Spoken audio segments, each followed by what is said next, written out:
राजकुमार अपने बिस्तर पर करवटें बदल रहा था। ऐसा लग रहा था वो किसी का इंतजार कर रहा है। तभी उसके कानों में धीमी धीमी पायल की आवाज आई। कुछ ही पलों में छन छन करती पायल की आवाज धीरे धीरे करके उसके बिल्कुल करीब आने लगी। लगता है आ गई, आने दो इसे आज, फिर मैं पूछता हूँ उससे कहाँ इतनी देर लगा दी। वो ये सोच ही रहा था कि एक बहुत ही खूबसूरत औरत उसके कमरे के अंदर आई। उसे देखकर राजकुमार ने बनावटी गुस्सा दिखाते हुए उसकी तरफ से मुंह फेर लिया। उसे ऐसा करते देख उस औरत ने कहा कि ठीक है, अब ऐसे ही मुझे देखकर मुंह फेरना है तो मैं जाती हूँ। ये कहकर औरत वापस जाने लगती है। तभी राजकुमार अपने बिस्तर से उठता है और जाकर उस औरत का हाथ पकड़ लेता है। बहुत भाव खाती हैं आप। अब भाव नहीं खाऊं तो क्या करूं? मैं इतनी मुश्किल से तुम्हारे भैया की नजर बचाकर तुमसे मिलने आई हूँ, और एक तुम हो कि मुझे देखकर मुंह फेर रहे हो। कभी मेरी हालत के बारे में भी तो सोचिए भाभी। देवर जी, आपकी हालत के बारे में सोचते हैं तभी तो जान हथेली पर लेकर आपसे मिलने आ जाते हैं।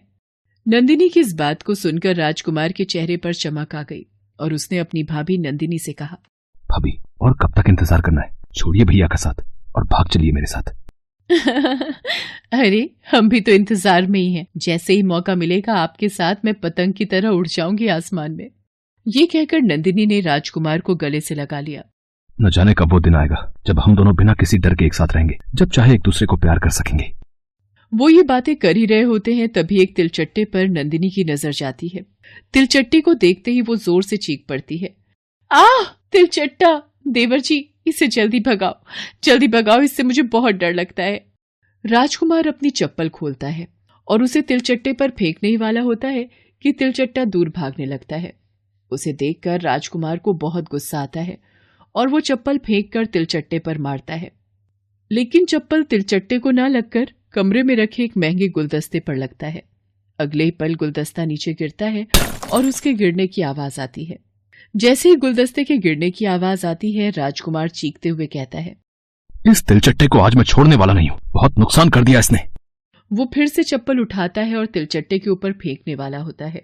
तभी उसकी नींद खुल जाती है और वो खुद को बिस्तर पर पाता है। अरे ये सब एक सपना था, वो सब मैं सपने में देख रहा था। राजकुमार राहत की सांस लेता है और कमरे के बाहर आता है। तभी उसकी नजर अपनी भाभी नंदिनी पर जाती है जो रसोई में खाना बना रही होती है। वो उसे दूर से ही घूरने लगता है। भाभी किचन में काम करते हुए भी कितनी खूबसूरत लगती हैं। वो ये सोच ही रहा होता है तभी नंदिनी उसे आवाज देती है, देवर जी यहाँ आइए। जी जी भाभी, बोलिए भाभी, कुछ कह रही थी क्या आप? खाना तैयार हो गया है, कहिए तो मैं लगा दूं, क्योंकि आपके भैया तो आज